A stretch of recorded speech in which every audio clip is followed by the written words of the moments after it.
When they arrived at the hospital tunnel, the woman at the desk recognized him and took him directly to his parents. Next door to his parents was Royare and his dad. He looked like he had spent the night in the room with him. "Brian!" his mother exclaimed and reached for him. He nearly fell into her arms as she smiled. She had fresh, white bandages covering her head and her left eye. "Honey, you must have been so worried about us," she began. "But as you can see, we're fine. We're alive, son, and we'll be back on our feet in no time." Brian released the hug from his mom and stepped over to hug his dad. "How long have you been practicing that line?" he asked. His parents laughed. "I told you he'd know," his mother said. Brian let go of his dad and looked at his injuries. He only had some bandages on his hands. "It's my legs," his dad explained as he pulled back the blankets. Both legs were covered in fresh bandages to his ankles. He made way for Ellie and Matt to also give his parents hugs.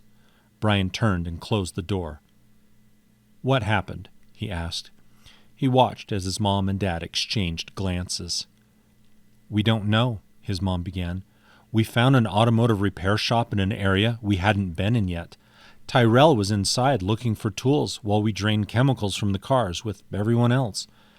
There was something like 30 cars sitting outside. We were so excited to find so much we could use."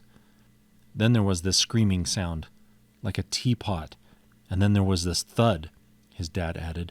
Something had landed from orbit near us. We didn't know what it was until this giant drone flew out of the smoke and fired rockets at us. We all scrambled for cover, but the attack was too powerful. "Wait a second. A drone came down from orbit?" Brian asked. His mom and dad exchanged looks again. "Most ARC drones come from orbit," his dad explained. "That's why we haven't been able to stop them, son. They sent harvesters down to get raw materials, and then they ship it back to one of the orbiting space stations. They get all their fuel from the moon's crust. We have strict orders not to tell anyone that, because the council is afraid it would cause panic and depression," his mom added. "The engineers knew long ago that the ARC drones had almost unlimited fuel at their disposal. That's why there's so many of them on the surface. Helium-3, uranium, lithium. Don't bore him with science, honey," his mom cut him off. "He wants to know about us and how we're doing." "Are you blind, Mom?" No, I just got grazed with shrapnel. Your father shoved me into the building just as the rockets landed." "That's why my legs got the worst of it," his dad said. "The doctors dug out 17 pieces of metal out of my legs. I count myself lucky. The others didn't even have a chance," his dad said quietly. "We only survived because we were next to the building. Everyone else was out in the parking lot." Brian took it all in for a moment. "So it wasn't a wasp or a hornet?" "No, those are easy for us to avoid," his dad said. "What happened to Royare's dad?" Brian asked. "He saved people, son. He was dragging everyone to cover when that giant drone swept around the building, picking off survivors. That's when he lost his arm. I put his belt as a tourniquet on his arm. He was always looking out for all of us." "Your father dragged all of us to the elevator, Brian," his mom began. "He's a hero. There would be no survivors if it wasn't for them. I had a few smoke grenades that helped," his dad added. Brian took it all in for a moment. A new monster drone that fired rockets? A whole raider team wiped out?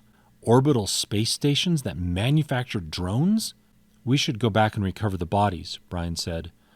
"Out of the question," his dad said loudly. "I lost many friends yesterday. We need to take a step back and plan things. A new type of drone is bad enough, but we were getting those chemicals for the machines we run. Oil and coolant are the most important for the power generators." "Honey, what your father wants to say, as I do, that things have changed, and it's far too dangerous to send people to the surface for a while," his mom said. "We need to study and watch this new drone. The AI that controls these things has made a change because of how successful we've been, and it knows that. We knew it was always making micro adjustments, but this time, this is pretty bad, son. I'm not going to sugarcoat it," his dad said. "The Raiders president was in this morning before you got here. He said the days of large groups going up has probably ended. He said single or double Raiders going on missions might become the next thing. We have to adapt to their adaptation." Brian paused for a moment, letting it all sink in. The relief to see his parents and hearing them explain things had released most of the tension he'd felt since yesterday. He could tell they would be okay. He'd have to check in with Royare because his dad had been seriously injured, but he was making plans already for what he was going to do next. He couldn't tell them what he was considering, as they would not allow him to do it. No one would, except his two closest friends. He spent the rest of the day with his parents. Ellie and Matt left before lunch to go help her parents do the visits. He knew how important it was to do that, and part of him wanted to go, but Ellie had told him to stay with his parents. He felt a little guilty. They had survived. As he chatted, the two other survivors were rolled in on wheelchairs and spent a long time thanking them for saving their lives. They had already visited with Tyrell and Royare. Brian hid in the corner as he listened to them talk about what had happened and how much of a surprise it had been for all of them. They prayed for the families who had lost loved ones. The nurses came and retrieved them after a while to take them in for treatment. He caught his dad looking at him. "I know that look," he said. "What look?" "I'm going to tell you no, right now. Whatever plan you are making, get it out of your head." Brian cocked an eyebrow. "I already told them not to let you anywhere near the elevator," his dad added. "I talked to Seth about helping with deliveries," Brian said. He was already working out how to adjust his plans to make it work. Brian shrugged the backpack up higher and adjusted the straps. Seth had immediately hired him when he asked for part-time work. It was good to stay busy and stop worrying about his parents. He spent the afternoons with them after doing morning deliveries. "Good morning, Brian. What do you have for me today?" Stephen said as he wiped his dirty hands on his apron. He tried to figure out if the apron could get any messier. "Fulfilling the order you put in for lubrication a while back." "I'd say, but that's understandable. Those drones make it hard for us to get anything anymore," Stephen said. Rumors had spread like a wind-swept firestorm after the tragedy. Most of them had the facts wrong and made it sound like a swarm of drones with rockets had leveled the whole block. He had stopped trying to correct people. The stories made them feel better about things, instead of it being one drone that wiped out most of the raider party. "If you could just sign here."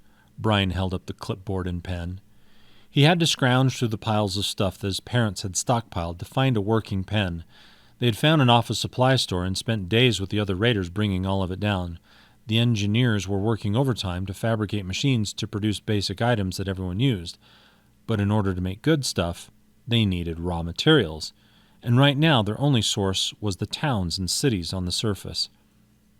Stephen signed the paper and Brian made certain to get his pen back. He had lost 2 of them already, as people had a tendency to keep them. "How's the work coming?" Brian asked as he unloaded the bottles of oil. "Good.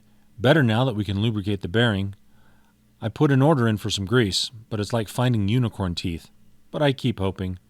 If I see any, I'll try to send it your way," Brian smiled.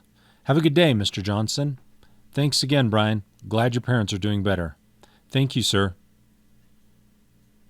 Brian returned his backpack to his shoulders and jogged off.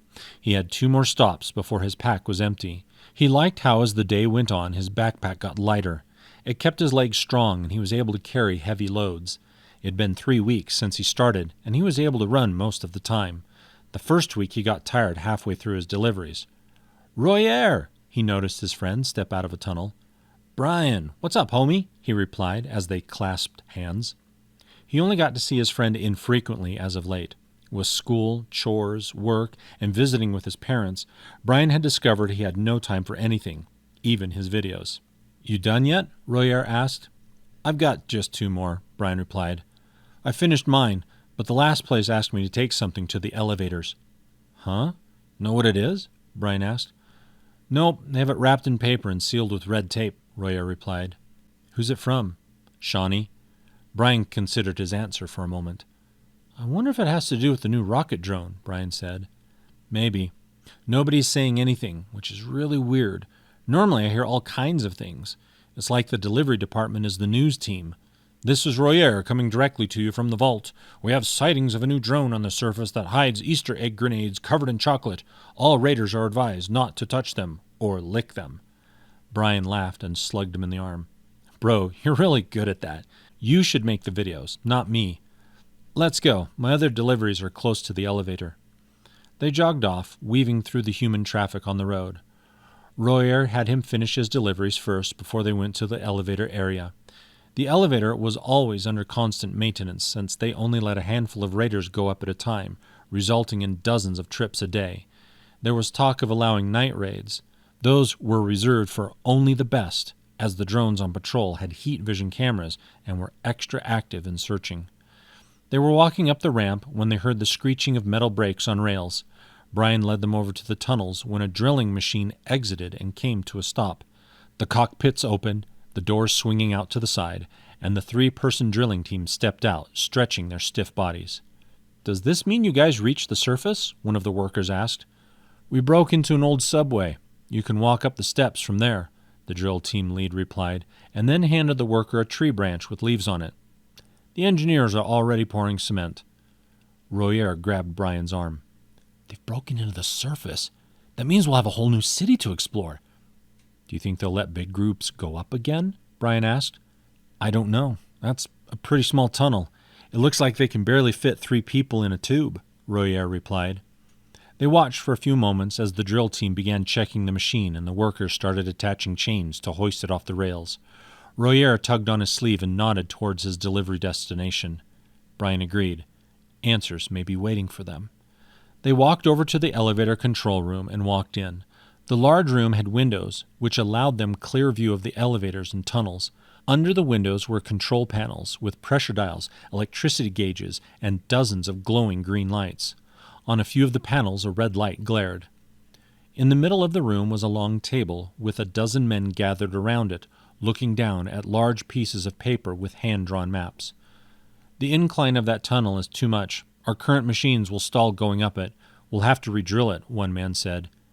"We can't re-drill. There's a large granite deposit in the way. That's why we went up the way we did," a man in a white shirt and tie replied. "That's the man in charge. Everyone calls him boss. I don't know his real name." "He looks angry," Brian responded. "He always looks that way," Royare replied. The men at the table continued their discussion, pulling up other maps and lining them up.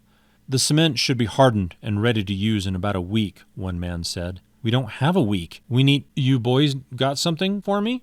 Royare stood stiffly to attention. "Yes, sir, from Shani." He slipped his pack off and pulled out the sealed package. It was small, about the size of a football, but shaped more like a teardrop. The red tape wrapped around it like a spiderweb. Boss took the package from his hands and ordered the other man to sign for it. Once the signature was on the paper, the man ushered them from the room and closed the door behind them. "They always like that?" Brian asked. "Oh, that? That was them being polite. They worry a lot." Royare shrugged his backpack on. "But anyhow, I'm done. Let's get the receipts back." They broke into a fast jog and reached the delivery department quickly. Seth thanked them for their hard work and dismissed them for the day. Brian visited with Royare and his dad for the first few minutes. Tyrell was healing well and adapting to life without his left arm. He had a stump left, which was still healing. The doctor said he would release him when he was certain no infection would happen. His parents had been moved from the critical care section to the rehab section, where they didn't require a doctor checking on them all the time. His father had suffered a setback when they found more metal in his legs, and he needed more surgery. His mom was supposed to have her eye patch taken off today. When he arrived, he expected to find them working on the exercise bike or the only treadmill in the whole city. But they weren't there. He wandered into their room and found them sitting on the corner couch, his mom curled up against his dad, sobbing. He noticed the bandages had been removed from her eye. "Mom?" Brian felt the panic hit him. "Come in, Brian. Close the door," his dad motioned for him. He closed the entry behind him and sat down next to his mom, putting his arm on her shoulder. He saw the purple, lumpy scars on her head. They had shaved the side of her head, and her blonde hair was growing back. "You're still my beautiful mom," he said. "Thank you, sweetie," she said, turning to him. He failed to stifle the gasp that escaped his mouth. Her damaged eye was dim and gray, a red line running from the pupil to the top eyelid. "When they took the bandage off, I can only see faint images, and it's all foggy," she said. He said it most likely won't get any better." She stifled a sob as she fought to control her emotions. Brian pulled out his handkerchief and gave it to her. He knew what it meant. To qualify to be a raider, you had to have good vision. People with one eye were automatically disqualified. Same for people with one arm. It could be worse, Brian began. Dad could have given you the haircut. She choked out a laugh, and they giggled at his silly comment. You're still my mom, and you still have to help me with my math, he said, pulling out his homework. He was tired of tragedies for the moment. Doing math, which he wasn't too fond of, felt like the normal thing to do for the moment. She helped him struggle through his equations, still feeling like algebra hated him, and when he was finished, proceeded to tell them about his day. When he mentioned the package, he carefully watched their reactions. I heard she was working on something that would monitor the ARC drones to possibly find a weakness, but I don't know any more than that, his dad said. They keep a lot of secrets lately, such as the tunnel. Don't tell anyone it's finished. They've always had to deal with people who aren't trained as raiders trying to walk to the surface. I can't tell you how many times the launch pod gets stuck in tunnels with their bodies gumming up the honey. That's gross. Sorry. It's just people don't understand what a tightrope we walk. We can't manufacture most of what we need. They talked about putting people in jail. I think they should. You can't stop human spirit, she said. It's okay, Dad. We get it, Brian interjected. They've already started training the new class of raiders. Ellie's going to have 2 brothers in the raiders team. They talked about raider training for a while, and Brian paid close attention. He left them at dinner to go home and prepare his own food. On the way, he stopped at Ellie's to talk to Matt. He was creating a new backpack and was busy drilling holes in the aluminum frame to bolt the frame together. How do they stop people from going up the tunnels? He began. They have security patrolling the tunnels all the time now. They only let raiders with active access cards get into the elevator. You've seen them scan them when your parents leave. Yeah, I've seen that. Because that's the way you activate the elevator to get down. Otherwise, you're stuck waiting for someone, and you could get caught by the ARC drones. So there's no fingerprints or anything like that? Brian continued. No, just an active card. That's why raiders keep them locked up. Brian helped him with the backpack for a little bit, and then went home to make some dinner.